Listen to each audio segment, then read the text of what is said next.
আপনি যদি 180 দিনের ক্ষেত্রে সরকারের মানে যদি তুলনামূলক একটা বিশ্লেষণে যান, মানে আগের যে ইউনূস সরকার এবং তার আগের আওয়ামী সরকার, এটা তুলনা করতে পারতাম যদি স্বাভাবিক সরকার থাকতো, যদি একটা ধারাবাহিকতা থাকতো যে শেখ হাসিনার সরকার শেষ, এখন আরেকটা সরকার নিয়েছে, তারা দায়িত্ব পালন করবে। কিন্তু ইউনূস সেটা করে নাই। ইউনূস সেটা না করে যেটা করেছে সেটা একটা এমন একটা সরকার করেছে, আইসে আজাইরা কাজ নিয়ে ব্যস্ত ছিল, আসল কাজ বাদ দিয়ে। এবং সেটা হচ্ছিল কি, রাষ্ট্র কাঠামোর সংস্কার, রাষ্ট্র মেরামত এবং রূপান্তর, এই সমস্ত গালগল্প করে আলী রিয়াজ, গংদের আয়না, এই সব ফালতু কাজে ব্যস্ত থেকে যেটা করে গেছে, যেটাতে আমাদের যেটা সাফারার এখন এই সরকার অর্থনীতি আরও নষ্ট করে দিয়ে গেছে, তারপরে স্বাস্থ্য খাত ধ্বংস করে দিয়ে গেছে, প্রায় 900-র উপরই শিশু হত্যা করেছে।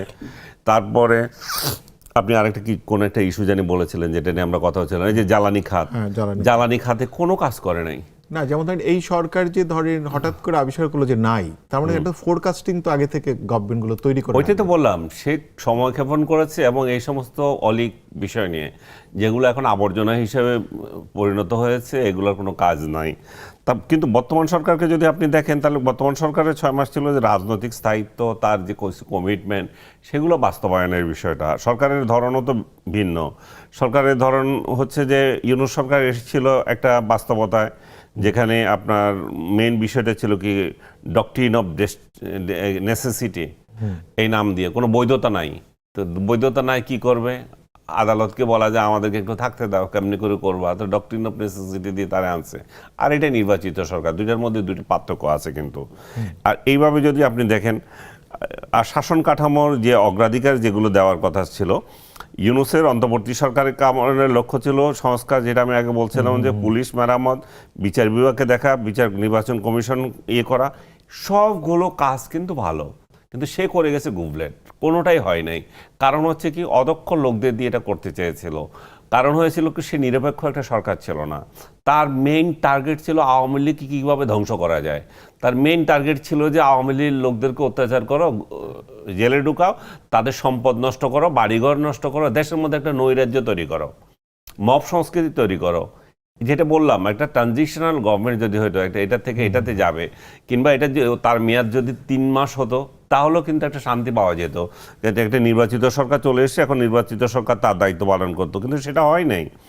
এবং তারেক রহমান একটা নির্বাচিত সরকার, তার মূল লক্ষ্য এখন কি, আমি যেটা বললাম, ইশতেহার বাস্তবায়ন এবং নির্বাহী আদেশ যেগুলো ছিল ওগুলোকে আইনে রূপান্তর করা, অবকাঠামোগত উন্নয়ন এবং সামাজিক নিরাপত্তার কর্মসূচি, যেমন ফ্যামিলি কার্ড অ্যান্ড আদার্স, যেটা তারা করতেছে সেগুলো করা।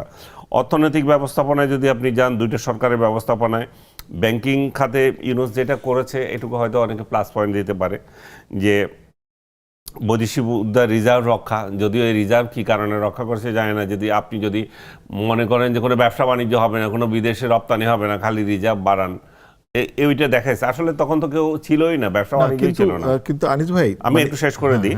তারপরে হচ্ছে আন্তর্জাতিক মুদ্রা তহবিল, IMF এর একটা ছিল, বিশ্ব ব্যাংকের বৈশ্বিক সহযোগী সংস্থার সাথে একটু সম্পর্ক রাখা তার দায়িত্ব ছিল, সেটা করেছে। এবং বাজার নিয়ন্ত্রণ, কিন্তু বাজার নিয়ন্ত্রণ, সিন্ডিকেট নিয়ন্ত্রণ, এগুলো কিছু করতে পারে নাই।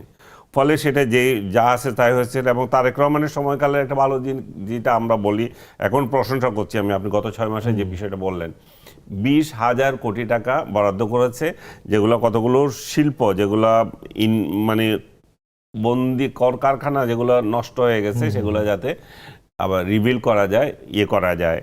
এবং ইনভেস্টমেন্টের ক্ষেত্রে একটা ইনভেস্টমেন্ট বাংলাদেশ অ্যাক্ট একটা করেছে, যাতে করে এক ছাতার নিচে এসে ইনভেস্ট করার যাতে সুবিধা পায়। কিন্তু আপনি যদি খেয়াল করে দেখেন, এই জায়গায় কিন্তু কার্যক্রম করেছে, কিন্তু ইনভেস্টমেন্ট আসে না। কারণ ইউনূস এমন একটা নৈরাজ্যকর রাষ্ট্র হিসাবে বাংলাদেশকে বহির্বিশ্বে পরিচিত করেছে, এখানে ইনভেস্ট করার জন্য আর কেউ সাহস পাবে না। এখানে ইনভেস্ট করার জন্য তো বাংলাদেশিরাই কোনো সাহস পায় না, বিদেশিরা কীভাবে করবে?